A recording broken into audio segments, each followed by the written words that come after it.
Listen, check it out now. So I got a whole theory about this whole 6ix9ine arrest. Okay, when it happened, why it happened, and what's the strategy for the feds who pretty much pulled all the strings for us to be here. Now, here's the thing, right? 6ix9ine and of course his cohorts, Shotty, Crippy, and a couple other guys, they're all charged with RICO. Okay, racketeering charges. Now I explained it to you in the last video. Racketeering charges for the mob. Why the fuck they charging 6ix9ine and his homies with charges that's usually for the mafia?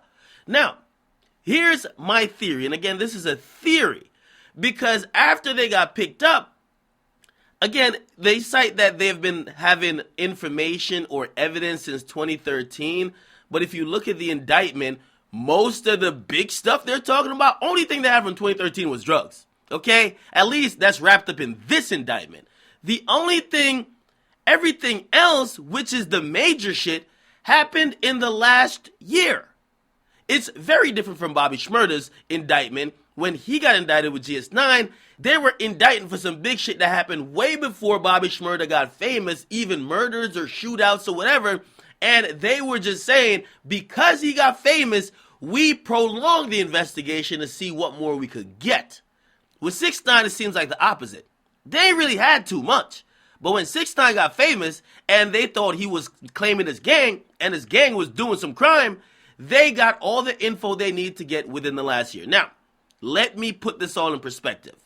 So they got him on a racketeering charge, which, as I said, is a criminal organization charge. They don't have to prove that 6ix9ine did nothing. All they got to do is prove that 6ix9ine was down with this crew. 6ix9ine already came out to say, I was never a gang member. I use that shit for an image. Regardless, they'll probably try to use songs, they'll probably try to use Instagram photos, shit he said on interviews, just to say, well, man, even if you were using it for the music, you sure look convincing here. Now, let me say this, because the next thing after that we get to find out this morning, they moved 6ix9ine out of the federal holding area at the Brooklyn MDC to another federal holding area, supposedly where there are no gang members. Apparently, that area is strictly designated for non-gang members, okay? And also, which means neutral people, so non-gang members, and also people who are willing to discuss deals with the U.S. attorney, okay? Now, basically, if you don't know what discuss deal means, usually that includes snitching. Now, 6ix9ine got moved out, and he's in this new area. Now, let me bring y'all back, because, listen, we're going to get to the silly shit, but let's bring you back. Why did 6ix9ine really get arrested when he got arrested? In my opinion, this is my theory. The feds saw that these guys were breaking up, and listen, put it like this. And if I'm supposed to think, because he also has federal charge, the guy who kidnapped 6ix9ine, he got a federal charge. If I'm thinking everything's connected, he gets arrested on a federal charge. The feds really want to bring down everybody together. But if they keep breaking up, it's going to happen, and it's going to be hard in court to prove that they were really an organization. If they beefing with each other, how could they be a criminal organization? Or how could one person doing a crime benefit the other if they're all beefing? So I believe as soon as 6ix9ine and his recent fired team members, okay, which they're also claiming to be 9 Trey Bloods, as soon as they split up, and apparently they split up right as they came back from LA from that video shoot that got shot up in LA, as soon as they saw that 6ix9ine was separated from the group and he was basically going rogue, he's going by himself, they said, we got to go get him now. By the way, it's the best time to lock him up. You know why? They don't have any more solidarity towards each other. Everybody's thinking, man, is every man for themselves. Nobody is still loyal to the organization. Everybody dipped. Everybody's denouncing it. Everybody's going that. Listen, 6ix9ine went to the Breakfast Club and said, yo, what the fuck is Treyway? Now, keep in mind, Treyway is a slang, and Treyway became an organization that was around music, and some people still say, well, that has some type of kind of resemblance or affiliation to the Bloods, but he basically separated himself from all of that. He said, nah, I ain't in all that. Now, this is why it's interesting in the timing. Everybody's locked up. Nobody's cool with each other. And you know sometimes your fate depends on your co-defendant. The feds are literally going to go person by person and offer a deal. Y'all see what I've been covering with the goddamn TK story? That story is basically full of everybody getting talked to by the prosecutor and the prosecutor saying, listen, y'all niggas going to be fucked regardless. How cool are you with these other motherfuckers that you want to get fucked the most with them? So you know what I think is happening now? I think the feds are trying to get 6ix9ine to turn. Honestly.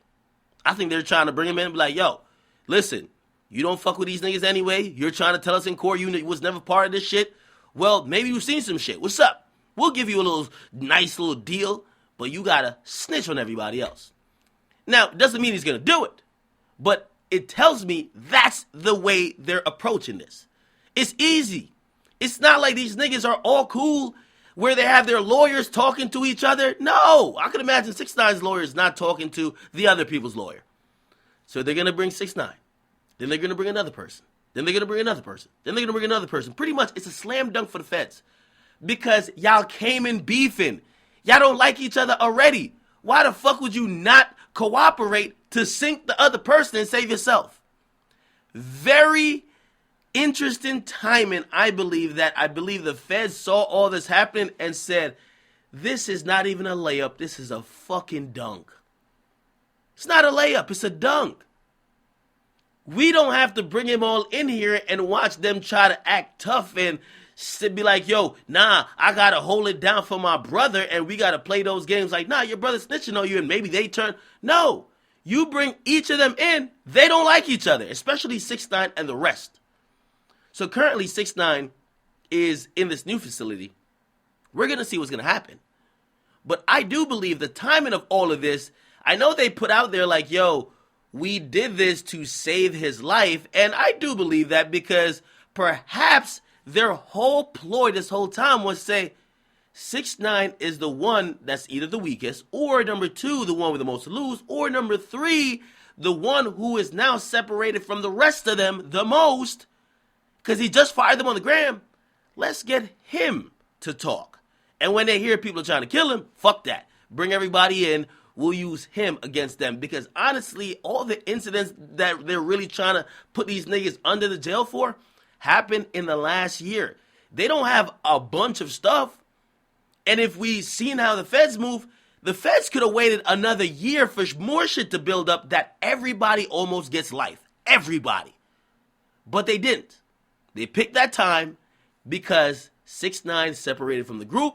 Also, anything going forward would make their case harder because if 6ix9ine's lawyers said it already. Yo, my guy went on the Breakfast Club and said he wasn't a part of that shit. He denounced that. How the fuck are you still charging him with shit that happened after he denounced them? So as soon as he denounced them, feds picked him up because it's time to put one against the other. I believe that's the case. I believe that's behind him being transferred. Again, it's just a theory. I'm being 100% honest and whatever. You know, 6ix9ine's my guy, but I don't deal with gang shit. I've never been a gang member. I never did no crimes. Listen, I always say, do your crime by your fucking self. Because in reality, when a nigga got kids, he got family, he got his mom, he's got his sisters, his brothers, he got people who depend on him. Shit, even just fucking he wants to be free. Why would he really be that loyal to you when, again, how close is he with you? Did he grow up with you? Did he only meet you in the last year? Does he then, or is he just a disloyal nigga? Not everybody followed these little street codes that everybody says. Okay? And whether it be the person you think is the most realist or the person you thought was fake all along. So, keep that in mind, all right? Regardless, I'm going to keep you guys in tune with what's going on. They're also saying that the lawyer for 6ix9ine basically said 6ix9ine specifically requested to be away from the Crips and the Bloods. Now, if you don't know how jail works, a lot of times when you're a gang member, they put you in certain sections where they know your other gang members are, just for your safety, okay? And if 6ix9ine is basically almost denouncing the Bloods, him being in there with the Bloods, in the Blood section, they're probably going to try to fuck him up, especially if the other Bloods are saying, yo, he might get us fucked up in this shit. Go get him. Right? You can't get no protection from no goddamn Crips in federal prison. So they got to put him like he's a regular civilian. But of course, they're already, and by the way, this might even be propaganda too. You got to watch, it's mind games. It's all mind games. They might have put him in there to signal he's already telling that the other guys start to tell. You got to realize the mind games being played. Because, again, and I know this is going to be a conversation we got to have, right? So let's kick it off. Is 6ix9ine snitching? Now, if I'm supposed to believe that the cops came to him the day before, right? And they said, for your safety, we want to give you protection. And if he signed a waiver saying, I don't want it, that tells me maybe he's not. Because why the fuck would you deny or like try to get out of that when that could have saved your life and then be on the gram popping that shit? You feel me? Subliminally or not, it happened. So I look at that and I'm like, if 6ix9ine was cooperating then, that means he should already be ahead of the game now. That means they would have been protecting him instead of releasing certain info. They would have just said he's in protective custody or PC in terms of jail standards, and not basically now announce that, yo, yeah, one of your guys is going to the wing where we cut deals. So again, if 6ix9ine was already working with them, they probably would have not be putting out information like they are now. The way they're putting out information now is basically signaling, oh yeah, we're trying to get this motherfucker to roll. And if you don't roll before he does, you're fucked. So again, we'll see what happens. I'm not involved in gang shit. Because trust me, man, I wouldn't hold none of you niggas down. That's a fact. That's a fact, okay? That's why I always tell niggas, when y'all do y'all criminal shit, please don't bring it around me. Don't talk about it around me. Don't act like I'm part of it. No. Because I be in there, and listen, man, they put me on the stand. I got 10 fingers out. Okay? They did it. All them. Nigga, I might even point at the judge. Y'all niggas did it. Okay? Little jokes, but it's whatever. Anyway, get in the comments, make sure you guys like them, subscribe, and keep you guys updated. Listen, man, if you want the most reliable source about Tekashi's arrest, also his case, I seen somebody reported today he was released from jail just because they showed that he was no longer in the system at the MDC.